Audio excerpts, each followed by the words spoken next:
Assalamualaikum warahmatullahi wabarakatuh. Halo semuanya, kami dari kelompok 4. Di sini kami akan mempresentasikan materi dari mulai pertemuan pertama hingga pertemuan ke-7. Sebelumnya, izin perkenalkan diri. Perkenalkan, nama saya Cindy Susanti dengan NPM 24771111001. Perkenalkan, nama saya Jovan Fiorana Mulyadharaya dengan NPM 2470011111023. Perkenalkan, nama saya Azahra Putri Aulia dengan NPM 2470001111014. Perkenalkan, nama saya Gira Mustafa Kartiwan dengan nomor NPM 2470071111028. Perkenalkan, nama saya Syahla Akila Effendi dengan NPM 2470071111007. Perkenalkan, nama saya Faras Faisal Rasyad dengan NPM 2470071111027.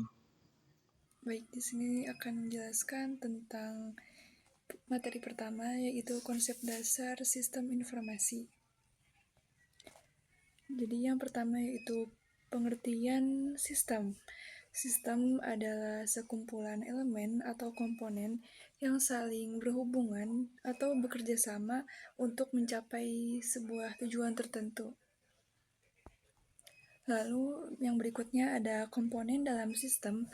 Yang pertama ada input, lalu yang kedua ada proses, yang ketiga ada output, dan yang terakhir ada feedback. Jadi komponen yang pertama adalah input. Input adalah sebuah pemasukan datanya tersebut masih mentah. Lalu ada proses, yaitu pemrosesan data yang masih mentah itu untuk menghasilkan sebuah informasi.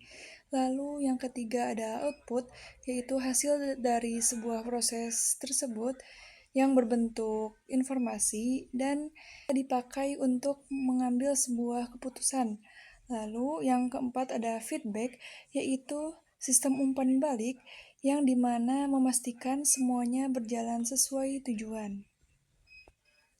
Lalu ada data, pengertian data, yaitu sebuah informasi yang masih mentah, yang belum diolah dan tidak memiliki sebuah makna.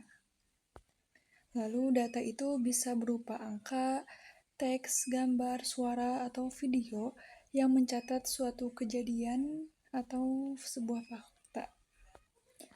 Lalu ada klasifikasi data. Yang pertama berdasarkan jenis data. Ada dua. Yang pertama yaitu data hitung. Data hitung ini hasilnya berupa angka-angka dari suatu perhitungan.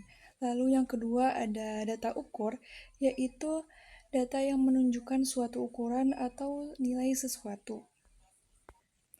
Lalu berdasarkan sifatnya terbagi menjadi dua jenis. Yang pertama ada data kuantitatif, yaitu data yang berkaitan dengan angka dan jumlah. Lalu yang kedua ada data kualitatif, yaitu data yang berkaitan dengan kualitas atau sifat sesuatu. Lalu selanjutnya berdasarkan sumber data. Yang pertama ada data internal, yaitu hasil observasi dari diri sendiri. Lalu yang kedua ada data eksternal, yaitu data yang berasal dari observasi orang lain. Nah, data eksternal sendiri terbagi menjadi dua jenis lagi. Yang pertama ada data eksternal primer, yang dimana langsung berasal dari pemiliknya. Lalu yang kedua ada data eksternal sekunder, yaitu data yang didapatkan bukan dari pengamat asli, tapi melalui orang lain yang sudah melakukan observasi sebelumnya. Lalu ada nilai data. Yang pertama dari ketelitian data, lalu ada komparabilitas data. Selanjutnya yaitu ada pengertian informasi. Informasi adalah data yang sudah diolah sedemikian rupa supaya menjadi lebih berguna dan memiliki makna. Lalu ada ciri-ciri informasi. Yang pertama yaitu informasi itu berasal dari data yang telah diolah. Lalu berguna. Data informasi itu pasti berguna. Lalu, yang ketiga, informasi itu harus menggambarkan kejadian yang nyata. Lalu yang keempat, informasi ini tentunya harus memiliki tujuan khusus, yaitu untuk mengambil sebuah keputusan. Lalu ada siklus informasi, yang pertama yaitu masukkan data atau input, lalu ada proses model, lalu ada keluaran informasi atau output, lalu selanjutnya ada penerima, dan ada tindakan keputusan, setelah itu ada hasil tindakan, dan yang terakhir ada data ditangkap. Lalu ada kriteria informasi. Yang pertama, harus relevan, berguna untuk mengambil keputusan. Lalu yang kedua, informasi itu harus akurat. Lalu yang ketiga, informasi itu harus tepat waktu. Yang keempat, harus ringkas, sudah dikelompokkan, jadi tidak perlu dijelaskan panjang lebar. Lalu yang kelima, harus jelas dan mudah dipahami. Lalu yang keenam yaitu ada konsisten apabila dibandingkan dengan informasi yang lain. Lalu ada kualitas informasi, yang pertama itu relevan, jadi informasi tersebut itu harus bermanfaat. Dan yang kedua itu ada akurat, informasi tersebut itu harus tepat, tidak boleh menyesatkan dan harus jelas. Lalu yang ketiga yaitu tepat waktu, di mana informasi itu tidak boleh terlambat atau usang. Jika terlambat, maka akan mengakibatkan informasi tersebut itu tidak berguna. Selanjutnya yaitu ada nilai informasi. Nilai informasi ini ditentukan oleh manfaat dan biaya. Biasanya dianalisis dengan cost benefit dan didasarkan ada 10 sifat. Bagian A yaitu mudah diperoleh. Lalu bagian B yaitu harus luas dan lengkap. Bagian C yaitu ketelitian. Bagian D yaitu kecocokan. Bagian E yaitu ketetapan waktu. Bagian F yaitu kejelasan. Bagian G yaitu ada keluasan. Lalu bagian H yaitu dapat dibuktikan. Lalu bagian I yaitu dapat diukur. Lalu bagian J yaitu tidak ada prasangka. Selanjutnya ada fungsi informasi. Yang pertama yaitu untuk meningkatkan pengetahuan pengguna. Lalu yang kedua yaitu untuk mengurangi ketidakpastian dalam mengambil sebuah keputusan. Lalu yang ketiga yaitu menggambarkan keadaan nyata dari suatu hal. Lalu ada manajemen informasi dari tingkat manajemen. Yang pertama yaitu ada manajer tingkat atas, di mana bertanggung jawab untuk mengelola organisasi secara keseluruhan, lalu menetapkan kebijakan dan merencanakan tujuan jangka panjang. Selanjutnya yaitu membutuhkan ringkasan semua transaksi dalam periode tertentu. Lalu yang kedua yaitu ada manajer menengah, di mana mengelola organisasi berdasarkan departemen tertentu. Lalu yang ketiga ada manajer lini pertama, yaitu bertanggung jawab atas pelaksanaan, rencana, dan sasaran operasional. Nah, selanjutnya apa sih sistem informasi itu? Jadi, sistem ini dirancang untuk mengumpulkan, mengolah, dan membagikan informasi yang bermanfaat bagi pengguna. Dengan kata lain, sistem ini berfungsi untuk sebagai penyedia informasi yang efisien. Tujuan dari sistem informasi tersebut yaitu untuk menyediakan informasi yang bermanfaat bagi pengguna dengan cara mengumpulkan, mengolah, dan menyebarkan data. Jadi, memudahkan kita untuk mendapatkan informasi yang kita butuhkan. Lalu selanjutnya ada komponen sistem informasi. Yang pertama yaitu ada pemakai, yang kedua ada tujuan, yang ketiga ada aktivitas seperti input, proses output, lalu yang keempat ada data, lalu yang kelima ada teknologi yang berupa hardware atau software, lalu yang kelima ada model yaitu prosedur, logika, dan matematika, lalu yang ketujuh ada pengendali. Untuk aktivitas sistem informasi sendiri, yang tadi yaitu ada yang pertama, input, yaitu proses menerima data, memasukkan data. Lalu yang kedua, ada proses, yaitu memproses mengolah data. Lalu yang ketiga, yaitu ada output, yaitu menghasilkan sebuah informasi. Lalu selanjutnya ada mekanisme pengendalian dan umpan balik. Tujuan dari pengendalian dan umpan balik tersendiri yaitu untuk mengatur agar sistem berjalan sesuai dengan tujuan. Lalu pada sistem informasi, umpan balik dapat diperoleh dari setiap pemakai. Yang pertama yaitu program yang salah diperbaiki, lalu yang kedua yaitu program disesuaikan dengan keluaran yang dikehendaki. Lalu ada manfaat dari sistem informasi, yaitu yang pertama membantu dalam mengambil sebuah keputusan, lalu yang kedua yaitu mengurangi biaya, dapat berupa sumber daya, lalu yang ketiga yaitu meningkatkan kecepatan aktivitas, lalu yang keempat yaitu meningkatkan perencanaan dan pengendalian manajemen. Lalu ada faktor pengaruh penggunaan sistem informasi. Yang pertama yaitu pengaruh ekonomi internasional dan persaingan global. Lalu ada perkembangan teknologi. Lalu ada batas waktu yang semakin singkat dan ada kendala sosial. Lalu ada informasi dalam suatu lingkungan sistem informasi yang mempunyai persyaratan umum sebagai berikut. Yang pertama, harus diketahui penerima sebagai referensi yang tepat. Lalu yang kedua, harus sesuai dengan kebutuhan yang ada dalam proses pembuatan atau pengambilan keputusan.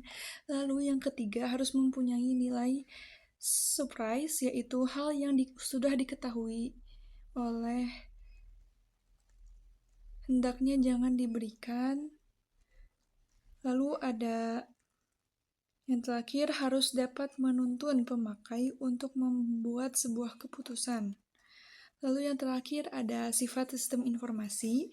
Yang pertama ada pemrosesan informasi yang efektif, lalu yang kedua manajemen informasi yang efektif, lalu yang ketiga ada keluasan, lalu yang keempat ada kepuasan pemakai. Sekian, terima kasih. Sistem informasi adalah suatu rangkaian prosedur yang digunakan untuk mengumpulkan, menyimpan, memproses, dan menganalisis jumlah data yang besar, memungkinkan untuk kita menemukan wawasan dan tren yang berharga dan bermanfaat, di mana sistem informasi menjadi suatu landasan dalam pengelolaan dan pemanfaatan informasi yang efektif guna mendukung keputusan, pengendalian, dan operasional suatu organisasi. Sistem informasi juga dapat membantu organisasi untuk meningkatkan efisiensi, akurasi, dan daya saing. Nah, kemudian dalam sistem informasi tersebut memiliki tujuan bagi suatu organisasi, yaitu yang pertama, efisiensi operasional, pengambilan keputusan yang lebih baik, peningkatan produktivitas, dukungan terhadap strategi suatu bisnis. Kemudian berdasarkan tingkatannya dalam suatu organisasi, sistem informasi juga dibagi menjadi tingkatan. Yang pertama itu sistem informasi personal, di mana sistem ini bertujuan untuk memenuhi suatu kebutuhan individu atau pekerja tunggal atau personal tadi. Kemudian yang kedua adalah sistem informasi grup, di mana mereka memiliki tujuan untuk membantu tim agar dapat bekerja bersama-sama untuk mencapai tujuan yang sama. Dan yang terakhir adalah sistem informasi enterprise, di mana sistem ini menyediakan solusi informasi bagi semua departemen atau tingkatan manajemennya dalam organisasinya. Kemudian ada peran sistem informasi dalam suatu organisasi. Yang pertama yaitu pengelolaan data dan informasi, kemudian peningkatan efisiensi operasional, yang ketiga dukungan terhadap pengambilan keputusan, keempat, kolaborasi dan komunikasi. Kelima, manajemen sumber daya manusia. Keenam, pengembangan strategi bisnis. Ketujuh, pengelolaan rantai pasokan. Kedelapan, keamanan informasi. Kesembilan, pengukuran kinerja. Dan yang terakhir adalah peningkatan layanan terhadap pelanggan. Lalu kategori sistem informasi dalam suatu organisasi yaitu yang pertama sistem informasi manajemen, di mana sistem ini membantu pengambilan keputusan dan perencanaan strategis, contohnya customer relationship management dan supply chain management. Yang kedua sistem informasi transaksional, di mana sistem ini mencatat dan mengelola transaksi bisnis harian, contohnya sistem point of sales, sistem perbankan, dan sistem e-commerce. Kemudian yang ketiga ada sistem informasi eksekutif, di mana menyediakan informasi tingkat eksekutif untuk pengambilan keputusan strategis. Contohnya yaitu business intelligence. Lalu ada yang keempat sistem informasi pengetahuan. Nah, di sistem ini mengelola pengetahuan dan informasi intelektual di dalam organisasinya. Contohnya content management system. Lalu yang kelima itu sistem informasi keamanan. Sistem ini melindungi informasi dan sistem organisasi dari ancaman yang tidak diinginkan. Contohnya itu security risk assessment. Yang keenam, sistem informasi kesehatan, di mana sistem ini mengelola informasi kesehatan pasien, rekam medis, dan proses administrasi pada fasilitas kesehatan. Contohnya itu laboratory information system. Kemudian yang ketujuh ada sistem informasi pendidikan, di mana sistem ini mendukung manajemen dan pengelolaan informasi terkait dengan aspek pendidikan. Contohnya sistem penerimaan siswa baru atau Camaba. Kemudian ada juga sistem informasi perusahaan, di mana sistem ini mendukung semua fungsi dan proses bisnis dalam organisasi. Lalu ada sistem informasi pemasaran, di mana sistem ini mengelola informasi terkait pemasaran, penjualan, dan hubungan antar pelanggan. Contohnya customer relationship management. Kemudian ada juga sistem informasi sumber daya manusia, di mana sistem ini mengelola informasi terkait karyawan, gaji, dan manajemen sumber daya manusia. Contohnya itu Human Research Information System. Kemudian dalam sistem informasi organisasi ini terdapat personal, yang dimana terdapat 3 bidang, yaitu teknis, bisnis, dan sistem. Ada juga evolusi atau sejarah dari sistem informasi dalam perkembangannya.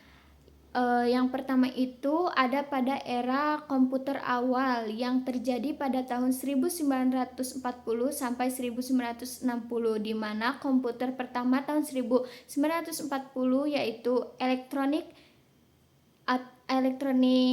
atau disebut ENIAC untuk keperluan militer dan ilmiah. Kemudian ada era pemrosesan data pada tahun 1960 sampai 1970, di mana pemrosesan data dirancang untuk otomatisasi tugas pemrosesan data yang sederhana.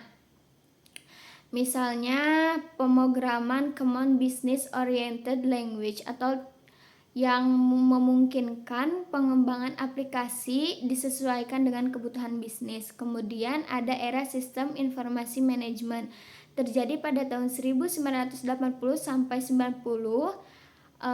Kemudian muncullah SIM yang merupakan pendekatan terintegrasi untuk mengelola informasi dalam organisasi. Kemudian ada era internet dan World Wide Web, terjadi pada 1990 sampai 2000-an, di mana era itu memungkinkan akses ke informasinya lebih cepat. Kemudian ada era mobile dan cloud computing terjadi pada tahun 2010 sampai sekarang. Perangkat ini menjadi semakin populer dan mengubah cara dalam kita berkomunikasi. Kemudian ada kecerdasan buatan atau AI itu pada tahun 2020 sampai sekarang. Nah, AI ini memang sangat pesat ya perkembangannya karena saya juga mengalami penggunaan Di AI sini tersebut. saya akan menjelaskan mengenai sistem informasi manajemen. Sistem informasi jadi landasan dalam suatu keputusan karena dapat membantu sebuah organisasi meningkatkan efisiensi, akurasi, dan daya saing. Menurut Gordon B. Davis tentang pengertian sistem informasi manajemen, sebuah sistem berbasis komputer yang menyediakan informasi untuk tujuan pengelolaan organisasi.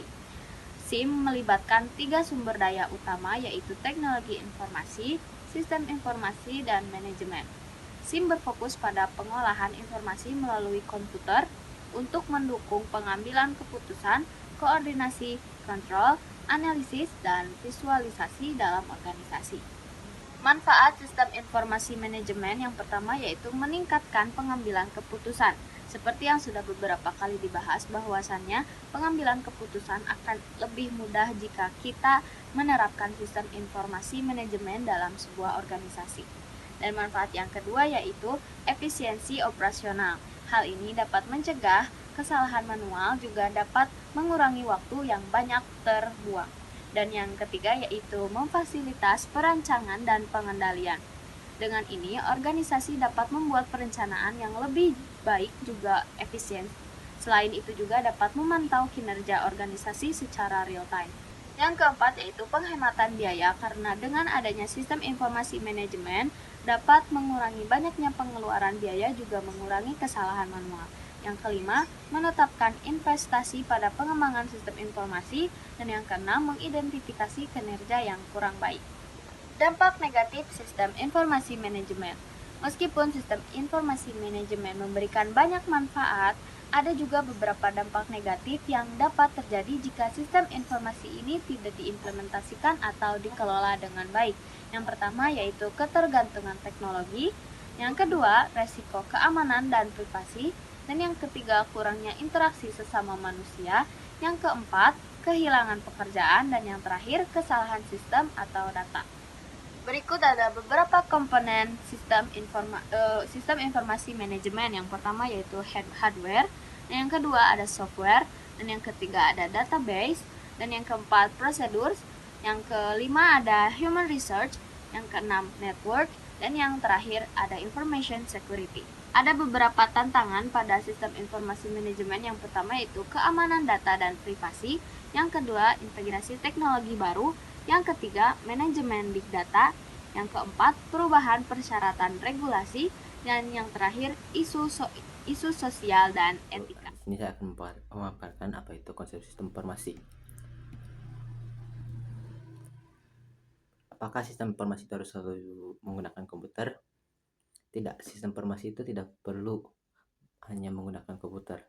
Sistem informasi juga bisa berbentuk manual seperti pengarsipan dokumen, catatan kertas, dan buku besar. Komputer membuat proses sistem informasi lebih cepat dan efisien, tetapi sistem informasi pada dasarnya berfungsi tanpa komputer.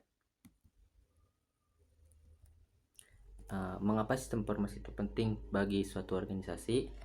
Karena dapat menyediakan solusi informasi bagi semua departemen atau tingkat manajemen dalam organisasi, dapat membantu karyawan tetap terorganisasi dalam pekerjaannya, dapat mengurangi risiko lupa untuk setiap anggota organisasinya, dan dapat meningkatkan keefisiensinya.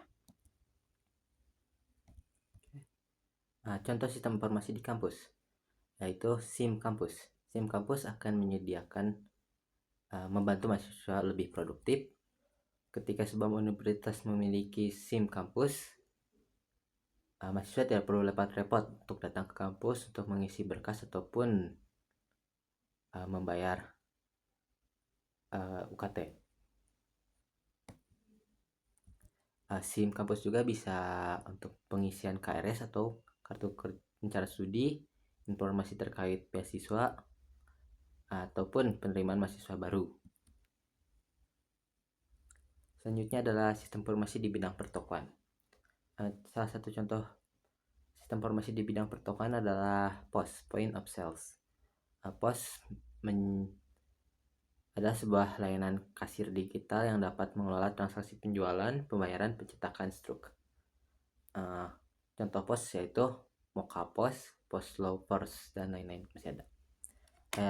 Untuk tujuan POS itu adalah memudahkan dalam pengelolaan stok, barang, mengurangi biaya operasional, dan meningkatkan keefisienan operasional.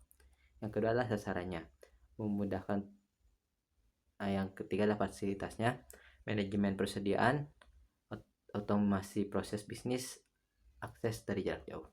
Dan yang terakhir adalah informasi keuangan, informasi karyawan, informasi persediaan barang.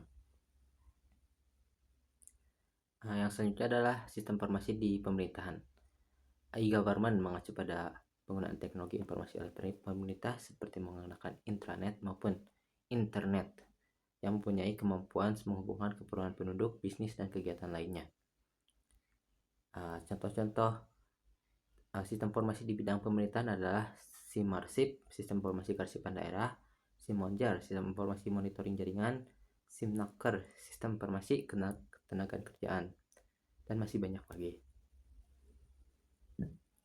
Sistem informasi laporan kerusakan fasilitas umum di terminal berbasis web. Tujuan sistem informasi Tujuan sistem informasi pelaporan kerusakan fasilitas umum di terminal adalah untuk memudahkan masyarakat agar dapat melaporkan kerusakan yang ditemui di fasilitas umum seperti terminal bus. Untuk memastikan laporan tersebut sampai kepada pihak berwenang untuk diperbaiki. Sasaran sistem informasi unit pengelolaan terminal atau UPT adalah para pengguna fasilitas umum dan yang mengelola fasilitas umum UPT.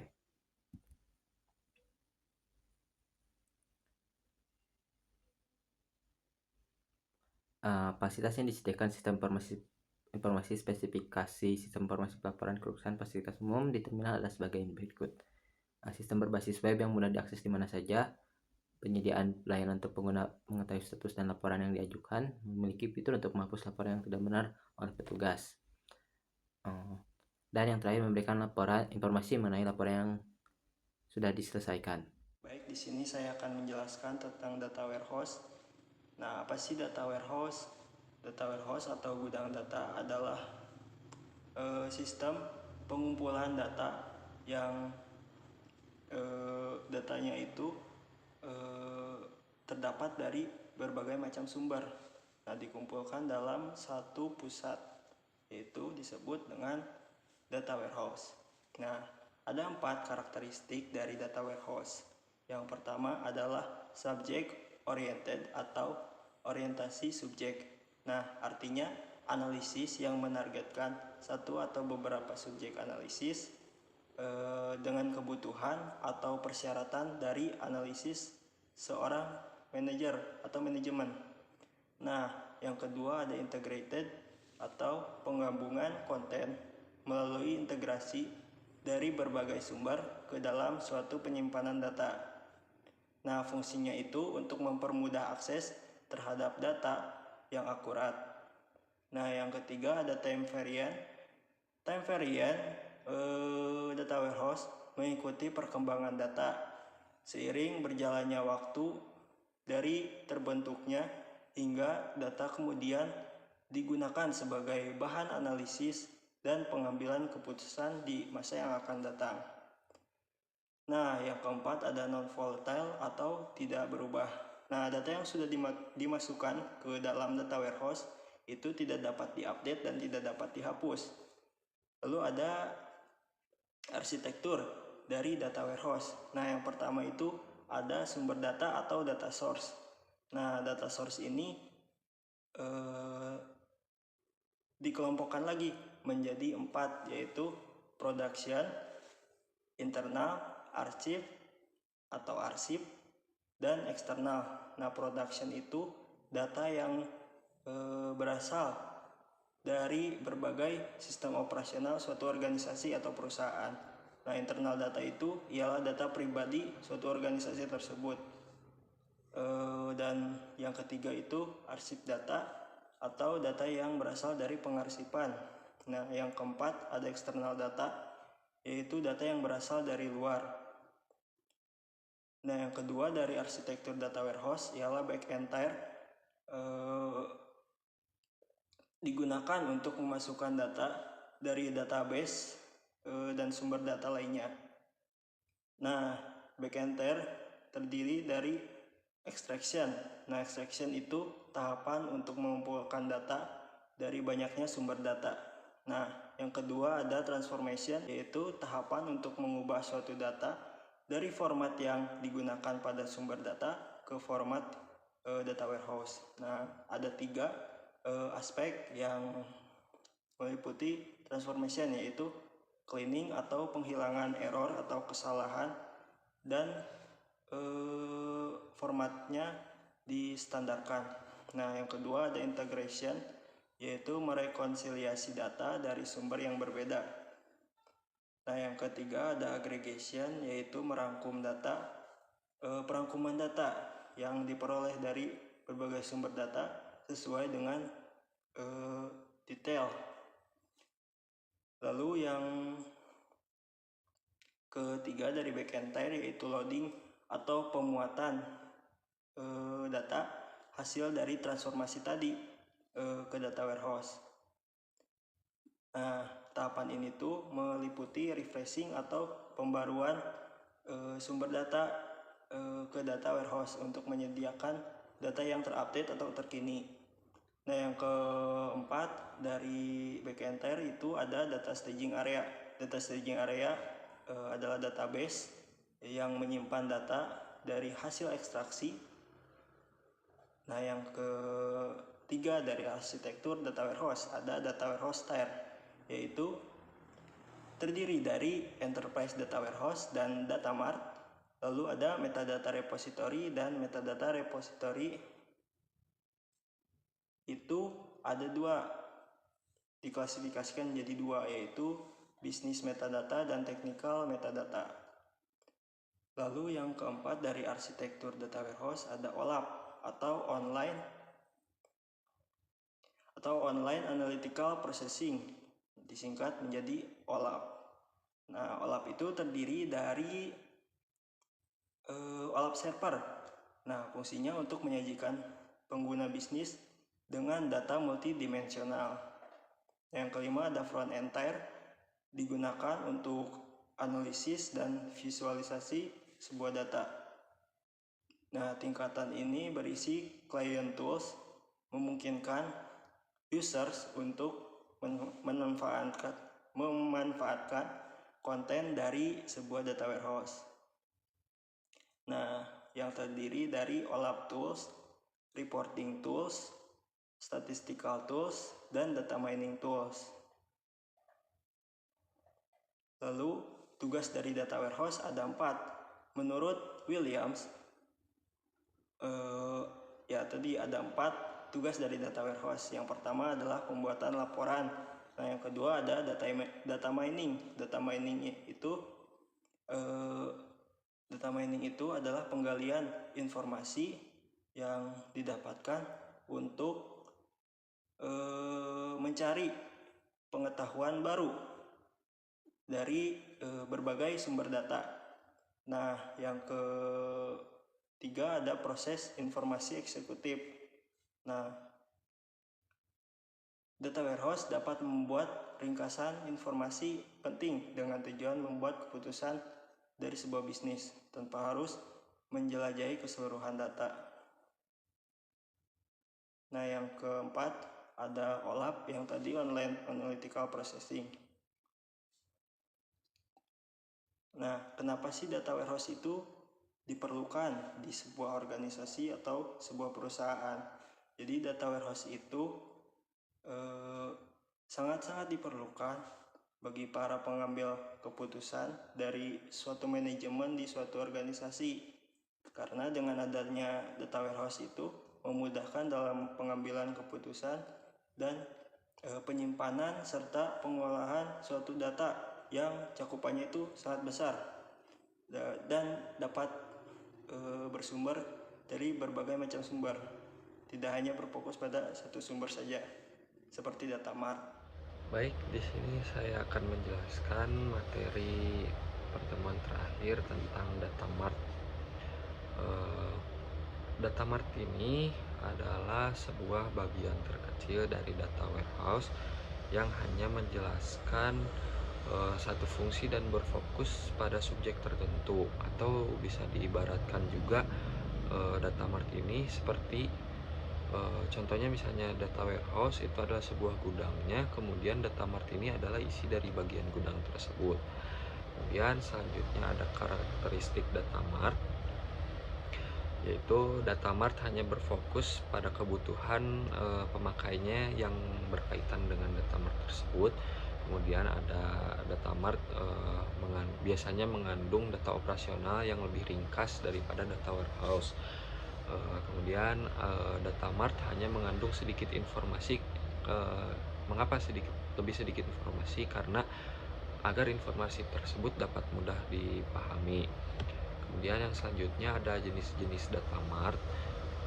Data mart itu terbagi menjadi 3 jenis, yaitu yang pertama dependent data mart, independent, dan hybrid. Untuk dependent data mart itu adalah bagian terkecil yang dibuat secara langsung dari data warehouse. Kemudian independent data mart merupakan gudang data kecil yang didesain untuk unit bisnis strategis atau sebuah departemen. Kemudian yang terakhir data mart hybrid, yaitu menggabungkan antara data mart independen dan independen. Bisa mengumpulkan datanya dari gudang data atau dari sumber data yang lain. Kemudian ada struktur data mart, ada 2, yaitu star scheme atau struktur bintang dan snowflake scheme. Untuk struktur bintang itu memiliki tabel fakta yang di tengahnya dan cabang ke beberapa tabel dimensi yang menghasilkan koneksi berbentuk bintang, makanya disebut star scheme atau struktur bintang. Kemudian ada snowflake data mart, yaitu perpanjangan dari struktur bintang. Kemudian ada keuntungan data mart. Keuntungan data mart itu bisa memangkas biaya lebih rendah karena data mart itu hanya fokus pada bagian yang lebih spesifik. Kemudian ada